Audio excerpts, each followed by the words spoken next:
10 giorni di forti mal di testa. Lunedì sera si è risolta ad andare al pronto soccorso perché le cure dei medici non bastavano. Poche ore ed è entrata in coma, morendo. È la tragica fine di una quarantenne di Ponzano, Paola Grespan, operaia in un'azienda di Vazzola. La donna era sempre stata bene e ora saranno i medici del Cafoncello a eseguire l'autopsia sul corpo per stabilire l'esatta causa della morte. Le ipotesi vanno dall'emorragia cerebrale al tumore. Paola lascia il fidanzato Davide, la sorella, i fratelli e i nipoti. Era una grande appassionata di basket. In una nota il De Longhi ha espresso il suo cordoglio.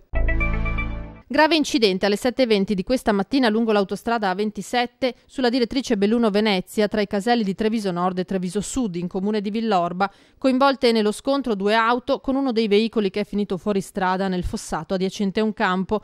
2 i feriti, di cui uno più grave trasportato in elisoccorso al Cafoncello di Treviso. Si tratta di un 79enne di Carbonera le cui condizioni sono giudicate serie. Sul posto il 118 e i vigili del fuoco oltre alla polizia autostradale.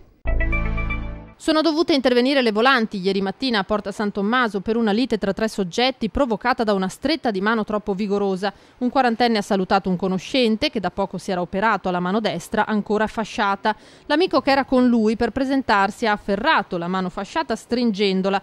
Da lì il violento litigio col malcapitato che ha iniziato a gridare e l'altro che pensando a uno scherzo si è pure messo a ridere. Sono volate spinte e insulti. Solo all'arrivo della polizia chiamata dai passanti la situazione è tornata alla calma salvo future denunce.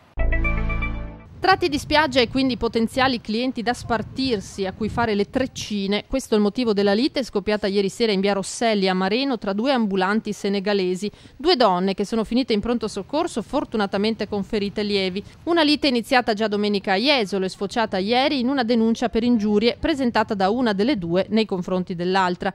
In serata la donna è andata dalla rivale e la rissa è ricominciata. Sul posto gli agenti del commissariato di polizia.